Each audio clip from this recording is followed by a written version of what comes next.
Koskinen nostaa kiekon ylös ja näyttää sinne ajanottohenkilökunnalle, että hetken kuluttua sitten tämä ratkaiseva ottelu alkaa.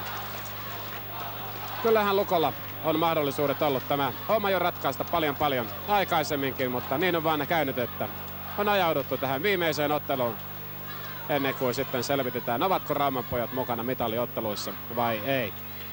Maalin eteen syöttö ei kuitenkaan tavoita IFK:n pelaaja onneksemme. Heiskanen antaa keskelle sitten Kuusisto. Ja Kuusisto. Siellä! Maali! Jarmo Kuusisto. Taitavasti maalin takanurkkaan. Näin sitä pitää. Ottelu on alkanut varsin mukavissa merkeissä. 2.22. Ja näyttää Äijänsuon pelikello. Poland kääntää toiselle puolelle.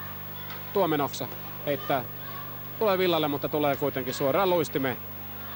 Pors, hän on kuitenkin yksi, jättää taakse. Torkki saa kiekon. Nostaa tuollaisen koukun. No nyt ollaan sitten saamassa tuo kuvio käyntiin. Ja siitä tulee maali. Maali! Ja Balabadu! Torkki, Rauman hopeapoika. Numero 13. Nyt pelattiin tilanne hyvin. Torkille tuli paikka ja suoraan syötöstä. Aikailematta Torkki sitten niittaa. 3.34 pelikello. Ottelun toinen erä. Lukko siirtyy 2-0 johtoon puolustajan suojiin. Tilanne kuitenkin jatkuu. Nyt loistava syöttö Forssilta. Erittäin hyvin pelattu Forssilta. Ja Villa on luukkomiehen paikalla. Ei kuitenkaan onnistu. Pomppiva kiekko. Iska ei saa otetta siihen. Nyt tulee sitten IFK ja läpimurto Haakman. Mitä tapahtuu? Näinhän siinä käy.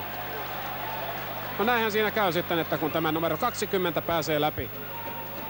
Siinä yleensä sitten punainen lamppu tuolla maalivahdin takana syttyy. Mesers ja nyt on sitten paikat. Kiuru liian pitkälle menee Allun syöttö. Mesers maalin takana. Ja siitä tulee laukaus. Tuleeko? Kiekko on edelleen irti. Mesers sen hakee. Peli ei ole katkaistu poikki. Peli käy. Tuomenoksa heittää maalille. Ja nyt sitten. Nyt ottaa Lindfors varman päältä. Tuohon kilven päälle painaa hanska kädellä kiekon kiinni.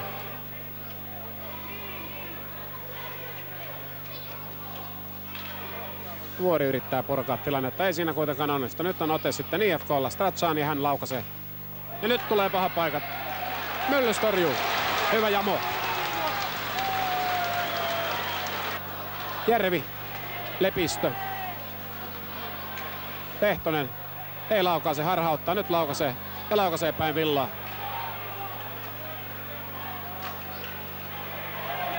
Nyt pyörii IFK:n peli todella vaarallisesti. Lukko on kuin vajalla pelaisi. Harima saa kiekon, Myllys lyö mailaa jäähän. Myllys on kiukkunen. Ja siinähän se sitten on. Tätä osattiin pelata. Iiro Järvi numero 31. Maajoukkueen hyökkääjä Iiro Järvi. Räväyttää kiekon Lukon maaliin, kun ottelun kolmatta erää on pelattu 13.41. Jotka sitten ajassa 16.27 lähtevät tappamaan tuota 2 minuutin piinallista rangaistusta. Haakman Arima, Järvi. Ja nyt saa Tommila paikan. Ja Tommila ei laukase. Sinne ajoo! Maali! Tommila! Ja Marabadu!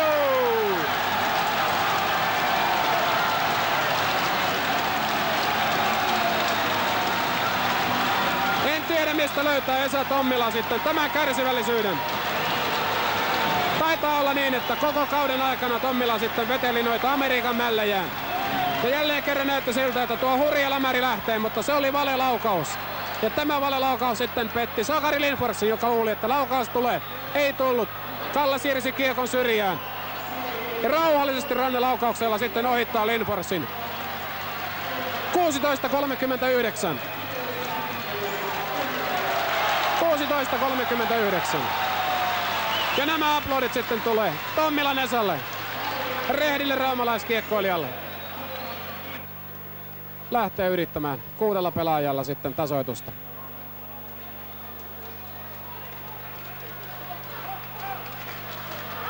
Matti Haakman aloitukseen. IFK todella sitten 6 kenttäpelaajalla.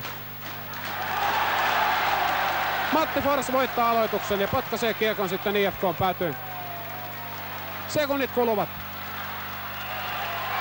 Ja näin sai Summeri. Ja nyt se varmistuu. Lukko on palannut takaisin niihin loiston päiviin, jolloin raimolaisen joukkue taisteli mitalleista.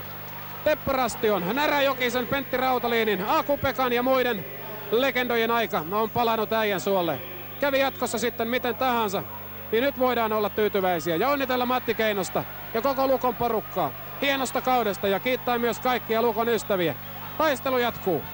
Me sanomme Äijänsuolta kiitos seurasta ja badabadu!